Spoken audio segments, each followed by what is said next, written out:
Phil Twyford. Oh, sorry, 9. Phil Twyford. Thank you, Mr Speaker. Yes. Is he concerned that New Zealand has gone from the 10th highest rate of house price growth in the OECD from 2004 to 2011 to the highest in 2013? Mr Speaker. Honourable Dr Nick Smith. Mr Speaker, I am concerned that house prices rose 9% in 2013, and that is why the government initiated a whole batch of reforms on land supply, development costs, materials and expanded support for first home buyers. The member is being very selective, though, in his choice of years in the study, because in the preceding 5 years, house prices rose only 1.8%, i.e. 11% over the last 6 years. In the preceding 6 years, house prices rose by over 10% every year for 6 years, i.e. 83%. The difference in that what the previous government did was that 6 years consecutive, house prices over 10% a year did nothing, 1 year 9%, and we've got a big package of reform. That's action. Supplementary question, Phil Twyford. Does he agree that there is market failure when house prices increase so much faster than rents and wages? And when will he stop whining about historical data and get on with helping young Kiwi first home buyers into their own homes? Mr Speaker. Honourable Dr Nick Smith. Mr Speaker, yes, there was serious market failure in Auckland with a metropolitan urban limit that drove land prices through the roof. The interesting part is that Mr Twyford was one of the architects of the metropolitan urban limit. We've broken it, and we've got 33,500 new sections coming on stream. Supplementary question, Jami-Lee Ross. Countries in the OECD study showed the most favourable house price data, and what elements of those countries' economic policies is the government considering adopting? Mr Speaker. Honourable Dr Nick Smith. Mr Speaker, the countries in the table quoted in the original question had the lowest house price rises in Greece and Spain. These countries have unemployment of over 25%. They have massive debt problems and huge deficits.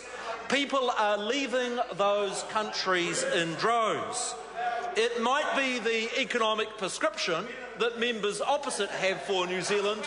We have a very different vision. Supplementary question, Phil Twyford. Does he agree with the Prime Minister that falling rates of home ownership, Kiwi first home buyers locked out of the market by LVRs, government agencies referring to people to live in campgrounds are all symptoms of an economy that is successful? Mr Speaker. Honourable Mr Dr Speaker, the long track record of home ownership is very clear post-World War II, and that is home ownership rates declined in periods where interest rates were high, and that home ownership rates improved in years where interest rates were low. It's also interesting looking at that long-term study. Interest rates were always higher under Labor governments and lower under national governments. And that's why people who want to enhance home ownership will vote for a John Key government.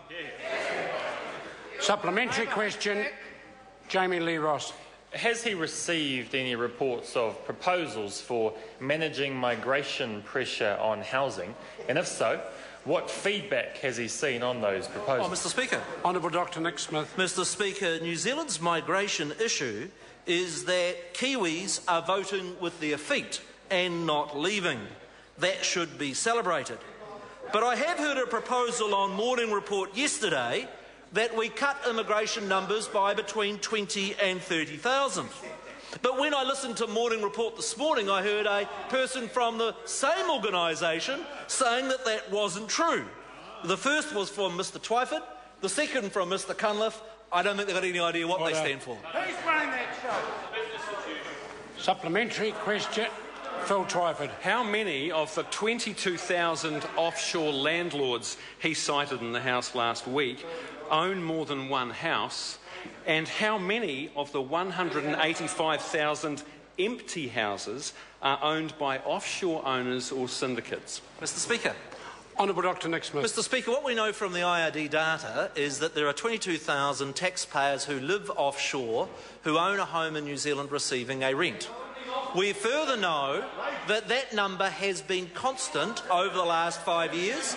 There was some increase in that number in the previous government, of which they, like most things on housing, did absolutely nothing. Now, that number is 1.2% of our housing stock. Now, we want to focus on the main game in housing. The Productivity Commission said it was a non-issue, and that is why we're focusing on things like land supply, infrastructure costs, materials, those things that will make a difference. Supplementary question, the Right Honourable Winston Peters. Can I ask the Minister, why is the government so against keeping records of sales to offshore buyers, and how can the government possibly explain its policy on the housing crisis when it has no idea how much housing stock is in foreign hands? Mr Speaker. Honourable Dr Nick Smith. Mr Speaker, the advice the government's received from the Treasury, from the Productivity Commission and from my own ministry is that foreign buyers are having no substantive effect on the New Zealand housing market. Now, if we had some registry where every time you wanted to buy a house you had to show your passport or your residency, but that would not answer the question either. Because the advice is that the bulk of people who are buying houses from overseas are actually then coming to New Zealand to live and gaining residency and citizenship. And so then if you really wanted to get accurate data, you'd have to fill out a whole lot more forms to then trace that further. Having an argument as to whether the number was 1.3% or 1.4% takes our housing debate nowhere.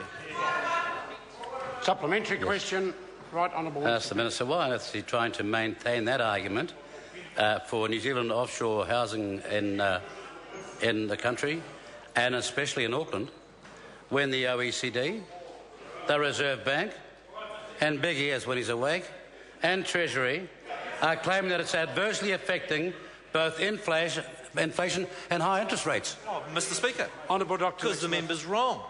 The reality is that the advice from the Treasury, the advice from the Productivity Commission, the advice from my own ministry is all that foreign buyers are having no substantive effect. Mr Speaker, it's the oldest trick in the book, whether it's crime, whether it's unemployment, or whether it's a challenge like housing, for Mr Peters to jump on the bandwagon and say it's all the foreigners' fault. That will get us nowhere. We should address the real issues. Yes. Supplementary question, Right Honourable Winston. It's coming, son. Why is the government trying to defend the recent record of thousands of houses bought by offshore buyers ahead of the right of New Zealanders to be able to afford a house in their own country? Mr Speaker. Honourable Dr Nick Smith. Mr Speaker, the data from IAD is 22,000 overseas persons own property and rent it in New Zealand. Now, the bulk of those are actually expat New Zealanders who are living overseas, doing their own and own a house, of which members opposite now want to ban from being able to own a home in this country, and we say that's a nonsense. Supplementary. Order. Order. Supplementary question, Phil Twyford. Does he agree with the New Zealand Herald, who said yesterday in an editorial that his refusal to seek comprehensive data, and I quote, raises the implication that the government does not want accurate data for fear of what may be revealed, unquote? Mr Speaker, my correct comment was that I rejected a register, and I maintain that position, that it would be a waste of money. I am happy to receive further information, but I have to say an argument over whether it's 1.3% or 1.4% does not make a dime of difference to the major arguments that we need to address if Kiwis are going to be able to afford their own home. That's right. Question number 10, Dr Kennedy Graham.